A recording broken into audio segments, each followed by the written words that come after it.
This episode is about rent control. Welcome to Ask Property Cousins episode 23. In this episode, we're going to discuss what rent control is. So what rent control is something that the city puts in place to protect its tenants from the landlord just increasing the rent by a big amount.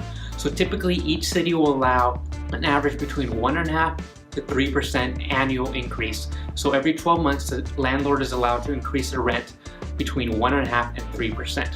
They also govern what the amount is that the tenant would pay. So based on how long they've been there, they're generally going to be in there for a little bit less than the market value if they've been there for a long time because of that annual increase of 1.5% to 3%. So as well, it governs what the landlord can evict a tenant for. Usually it's for gang-related issues, selling drugs, failure to pay rent, or being a nuisance to the area, to the neighbors. So what that means is if they're not paying their rent, they're doing something illegal, then that's a good reason to evict someone in a rent control area. As well, if you decide to evict them for any other reason that is not for one of those bad reasons, that you would have to pay a relocation fee. So if you wanted to move in the property yourself, you would end up paying that tenant thousands and thousands of dollars to find somewhere new to go.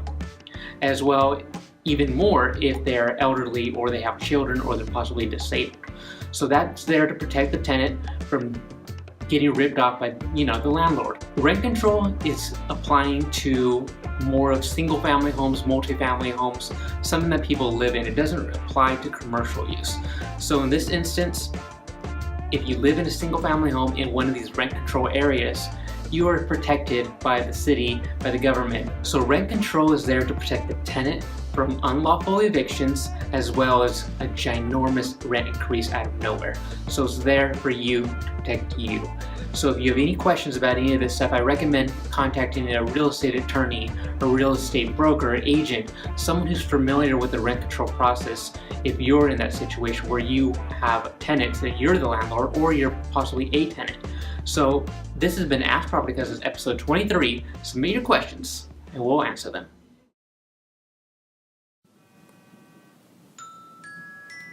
Property Cousin headquarters, Nick speaking.